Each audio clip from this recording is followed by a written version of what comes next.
Law of comparative advantage, law of absolute advantage and gravity model, ये हमने lockdown से पहले इनको कुछ ना कुछ पढ़ा था, थोड़ा सा हम इन्हें आज रिवाइज करेंगे ताकि कुछ हमारे कॉन्सेप्ट्स जो से उनको हम रिन्यू कर सकें, जो हम भूल चुके हैं कुछ ना कुछ हमें याद आ जाए। ग्रेविटी मॉडल मैं आपसे पूछ रही हूँ, लेकिन कोई भी बच्चा जो सा जवाब नहीं दे रहा, कम से कम आपको ग्रेविटी मॉडल अब तक याद होना चाहिए था।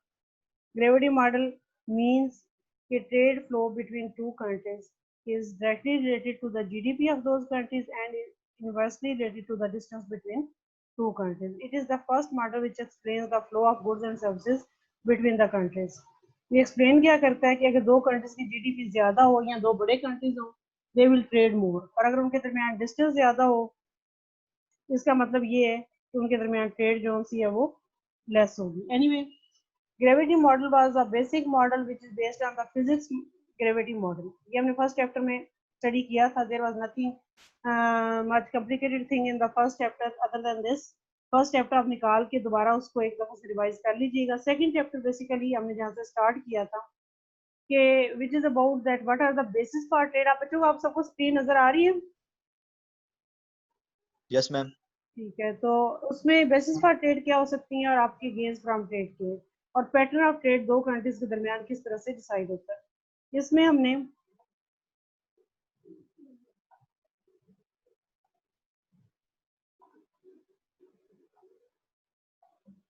Law of comparative advantage and law of absolute advantage वो जो से हैं इनको स्टडी किया था। फिर भी हम इनको अब एक दफा रिवाइज कर लेते हैं। लर्निंग गोल्स आपके चैप्टर की क्या है? To understand the law of comparative advantage, to understand the relationship between opportunity cost and relative commodity price, and explain the basis for trade and show the gains from trade under constant cost conditions. Basic questions.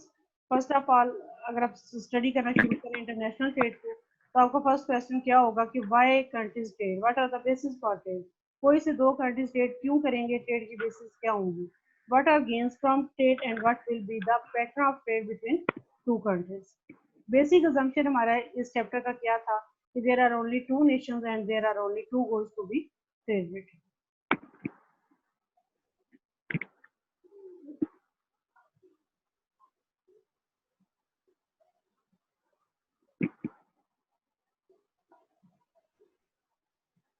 First view about the trade and the basis of trade was the mercantilist view. Mercantilist view क्या था? It was an economic philosophy which was started in 17th and 18th century, and basically it was in England, Spain or Portuguese. These countries are written here. Believe that the nation could become rich and powerful only by exporting more than it imported. ये view अभी भी, दो it was started in 17th और 18th century, लेकिन अभी भी ये view powerful है, अभी भी लोग इस पर बिलीव रखते हैं। बहुत से इकोनॉमिस्ट इसको अभी भी डिफेंड भी करते हैं कि एनी कंट्री जो कि जिसकी एक्सपोर्ट ज्यादा होंगी या जिसका ट्रेड सरप्लस होगा, वो कंट्री जो है पावरफुल होगा। मर्केंटिलिस्ट का बेसिक व्यू ये था कि to become powerful each and every country should export more than its imports.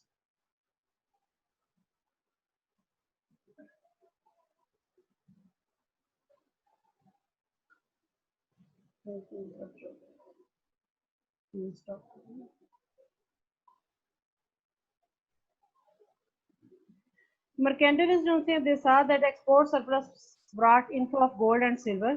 पुराने ज़माने में या उस वक्त 19th या 17th सेंचुरी में 18th में जो प्रॉब्लम था, या प्रॉब्लम नहीं, जो एक बेसिकली क्या रीज़न थी कि कोई भी कंट्री जो है वो किस तरह से तरक्की कर सकता है, वो कंट्री पावरफुल किस तरह से होगा। इसके लिए ये एक बात थी कि उनका गोल्ड और सिल्वर जो है इसका जखीरा क्या है, उनके पास गोल्ड और सिल्वर कितना ज़्यादा है। अब भी जो भी आपके जो डेवलप्ड कंट्रीज हैं, इकोनॉमिकली पावरफुल कंट्रीज हैं, चाइना, उनके पास गोल्ड रिजर्व बाकी कंट्रीज की निस्बत ज़्यादा होती है। अभी तक बच्चे आ रहे हैं क्लास में, बार बार डिस्टर्बेंस हो रही है। Anyway, and trade policy was to encourage the exports and to restrict the imports.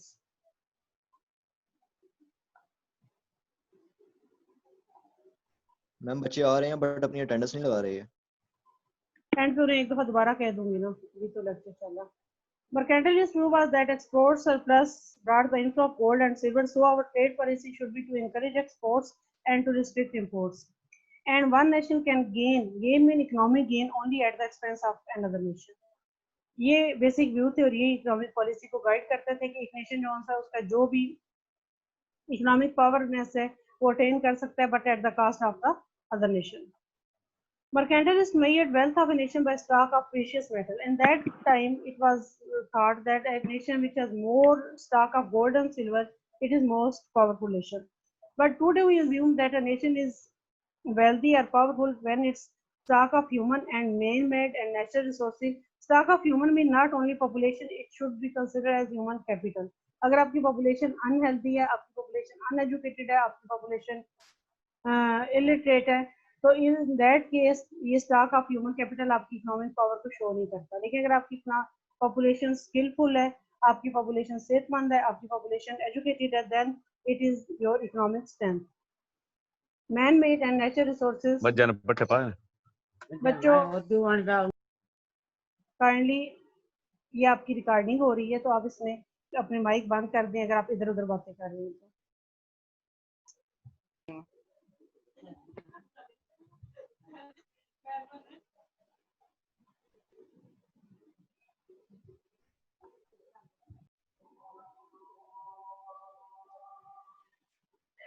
लेकिन करंट जो पहला हमारा लॉ ऑफ कंपैरेटिव एडवांटेज है, इससे पहले मर्केंटाइलिस्ट के बाद जो एक व्यू है वो है trade is based on absolute advantage. It was presented by the Adam Smith. According to the Adam Smith, a nation has absolute advantage over another nation if it can produce a commodity more efficiently.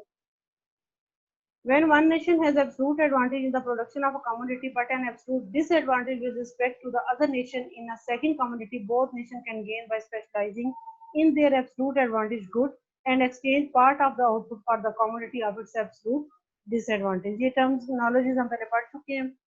Anyways, according to the Adam Smith, कि trade किस चीज पे base करती है कि अगर एक nation जो होती है वो कोई भी कमोडिटी कोई भी चीज एफिशिएंटली प्रोड्यूस कर सकती है तो उसे चाहिए कि अपनी जरूरत से ज्यादा प्रोड्यूस करे और इसको जो एक्स्ट्रा अमाउंट है उसे एक्सपोर्ट कर दे. कोई भी ऐसी कमोडिटी जो कि नेशन एब्सोल्यूट एडवांटेज या एफिशिएंटली प्रोड्यूस नहीं कर सकती वो उसके एब्सोल्यूट डिसएडवांटेज की कमोडिटी है. तो नेशंस को चाहिए कि ऐसी कमोडिटी बजाय उसके अपने रिसोर्सेज को इनएफिशिएंटली वेस्ट करने के उनको उन कंट्रीज से इंपोर्ट कर ले जो कि उस कमोडिटी को एफिशिएंटली प्रोड्यूस कर सकते हैं.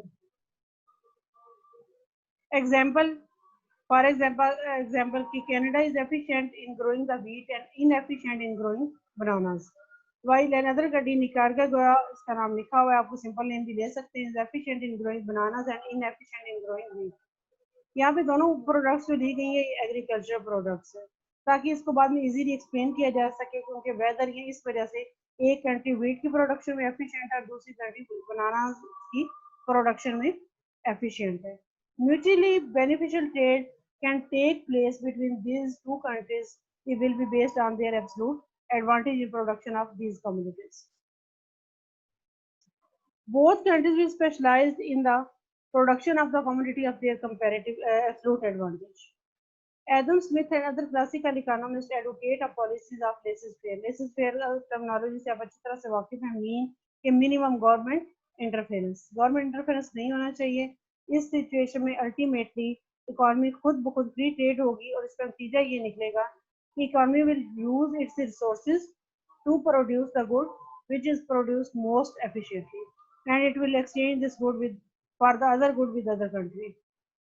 As in our model, we are assuming that there are only two countries and two goods. Here we can see on the table that wheat production 1 bushel per hour. एक घंटे में USA कितनी wheat produce कर सकता है? 6 bushel. जबकि UK only 1. It means US has absolute advantage in the production of wheat. If we consider cloth, it is example from your book, then USA produce only 4 yards of cloth while UK can produce 5 yards of cloth per hour. If we see this example, we can conclude that USA has absolute advantage in the production of wheat as compared to UK, while UK has an absolute advantage over the USA in the production of cloth. So both nations can gain from specializing in the production and then trading in the commodity, which is the commodity of their absolute advantage.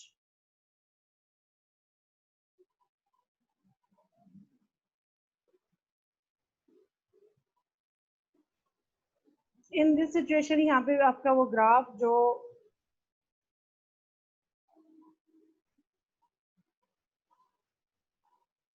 Book पे दिया हुआ है वो इधर simply इतना ही दिया हुआ है, लेकिन यहाँ पे इसको ग्राफ के जरिए एक्सप्लेन नहीं किया गया। इसके लिए हम बुक ओपन करते हैं, या थोड़ी सी इसकी डिटेल के लिए मे भी इधर दी हुई हो ग्राफ में बुक में, कि अगर ये दोनों कंट्रीज जो से हैं वीट और क्लॉथ प्रोड्यूस करें और 6 वीट को 6 क्लॉथ के बदले आपस में एक दूसरे से एक्सचेंज कर लें, तो ये दोनों जो से जितना डोमेस्टिकली प्रोड्यूस कर सकते हैं उसकी निस्बत ज़्यादा कंज्यूम कर सकते हैं। ये हमने अच्छी तरह से टेबल किया था, इसलिए मैंने इसको बना के अब दोबारा से एक्सप्लेन नहीं किया, और इसके जो न्यूमेरिकल थे वो हमने क्लास में सॉल्व किए थे। लेकिन इसमें एक सिचुएशन ऐसी भी हो सकती है कि अगर आप ये समझें कि यहाँ पे 6 के बजाय जो ये 6 है ये 6 ही हो, लेकिन नीचे यहाँ पे 4 के बजाय अगर 6 लिखा हुआ हो, तो इसका नतीजा क्या निकलेगा कि ये टेबल ये शो करेगा कि USA has absolute advantage in the production of both wheat and commodity. In this case, trade is not possible based on the absolute advantage. When trade is not possible on the base on the absolute advantage, then there is law of comparative advantage. क्योंकि in the most of cases आप देखते हैं कि जो developed countries हैं they have absolute advantage in the production of many goods, but they have not, while the developing countries have absolute disadvantage in the production of other goods. That's why it will be very small amount of the trade which we can explain with the help of law of absolute advantage. So keeping this in mind, there was another form, the law of comparative advantage, which was presented by David Ricardo. It explains that even if one nation is less efficient than the other nation in the production of both goods, and even then there is a possibility of mutually beneficial trade. The original idea of the comparative advantage was based on the labor theory of value. The value or the price of a commodity depends on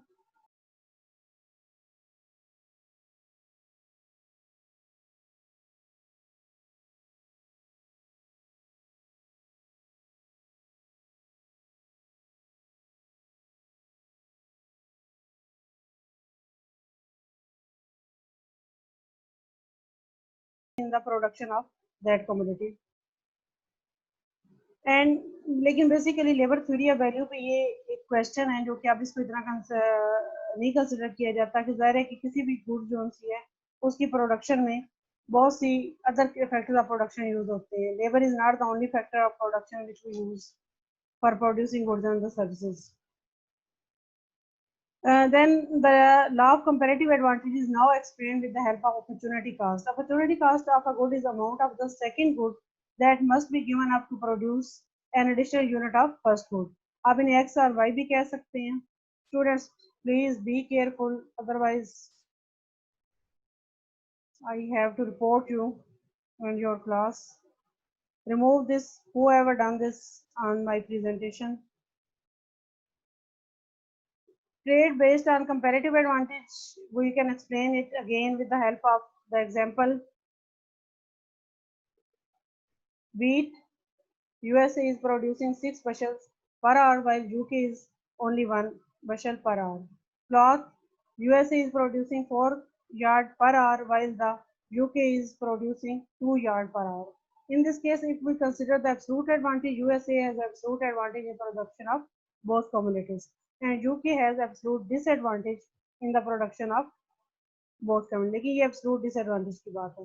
लेकिन अगर हम comparative advantage को consider करें तो एक घंटे में USA 5 weeds मोर produce करता है यूएसए से, जबकि अगर हम क्लॉथ की बात करें तो सिर्फ 2 क्लॉथेस जो हैं वो यूएसए मोर प्रोड्यूस कर रहा है। इसका मतलब ये है कि USA has comparative advantage in more comparative advantage in production of wheat, जबकि यूके के क्या है, UK has comparative disadvantage in the production of both commodities, but its comparative advantage is more in wheat disadvantage, and its comparative disadvantage is less in the production of cloth. So according to the law of comparative advantage, both countries can gain from trade by exchanging the wheat with the cloth. USA should produce wheat while UK should produce cloth, and they should exchange it, and it will be a beneficial trade for the both countries. For example, USA gains as long as 6 wheat trade for more than 4 cloth. क्योंकि domestically अगर वो 1 घंटा लगाए तो 6 wheat produce करेगा, और वही 1 घंटा अगर वो क्लॉथ में लगाए तो ओनली 4 क्लॉथ प्रोड्यूस करेगा। इसलिए 6 वीट के बदले अगर यूके उसे 5 क्लॉथ भी दे दे तो यूएसए को इसमें फायदा है। और इसी तरह हम इसमें कंपैरेटिव एडवांटेज कंसिडर कर सकते हैं यूके का। तो इनकी म्यूचुअल बेनिफिशियल ट्रेड की जो रेंज है वो कहाँ से शुरू होगी? तो 6 वीट की प्राइस इंटरनेशनल मार्केट में 4 क्लॉथ से ज्यादा होनी चाहिए, and it should be less than 12 cloth, and so both countries can trade. इसको डिटेल में आप बुक से रीड कर लीजिएगा, क्योंकि हम इसे एक दो पहले भी कर रहे हैं, इसलिए मैं चाहती हूँ कि ये चैप्टर हम आज कर लें ताकि आगे हम अपनी स्टडी आगे से रिज्यूम कर सकें। कंपैरेटिव एडवांटेज विद मनी, ये हमने नहीं किया था, इसको फिलहाल हम रहने देते हैं। लेकिन आप में से कोई भी बच्चा अपने इंटरेस्ट के लिए इसको करना चाहे तो आप इसे करके कल इसमें से जो भी क्वेश्चंस हो वो पढ़ सकते हैं। प्रोडक्शन पॉसिबिलिटी फ्रंटियर, चूंकि आगे हमारी एचयू थ्योरम में भी यूज होगा, तो प्रोडक्शन पॉसिबिलिटी फ्रंटियर हम मैक्रो इकोनॉमिक्स में पढ़ते हैं, इसका इंट्रोडक्शन हम कुछ ना कुछ ज़रा करेंगे। It shows the alternative combination of two goods which we can produce by using all available